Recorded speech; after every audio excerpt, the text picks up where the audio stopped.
प्रश्न संख्या 1 से 4 जो कि दिए गए परिच्छेद पर आधारित है। परिच्छेद को पढ़ने की आवश्यकता नहीं है। परिच्छेद प्रश्न पत्र में आपके सामने होगा। यह परिच्छेद श्रम बाजार की समस्याओं और वहाँ के कुछ आयामों को उद्घाटित करता है। तो हम सीधे प्रश्न पर आते हैं। प्रश्न संख्या 1, निम्नलिखित कथनों पर विचार कीजिए। कथन 1, हमारे देश में सामाजिक कल्याण कार्यक्रम अधिकांशतः वरिष्ठ नागरिकों, विकलांगों और पराश्रित व्यक्तियों पर केंद्रित हैं।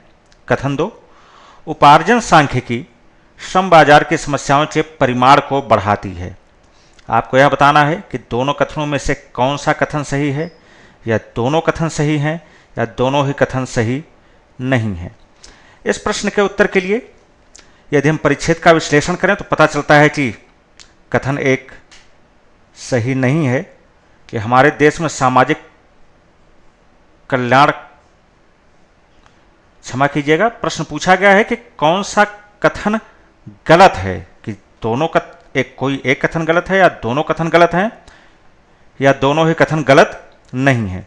तो इस प्रश्न के उत्तर के लिए यदि हम परिच्छेद का विश्लेषण करें तो पता चलता है कि कथन 1 गलत है, क्योंकि यह परिच्छेद में कहीं वर्णन नहीं किया गया है कि हमारे देश में सामाजिक कल्याण कार्यक्रम अधिकांशतः वरिष्ठ नागरिकों, विकलांगों और पराश्रित व्यक्तियों पर केंद्रित हैं।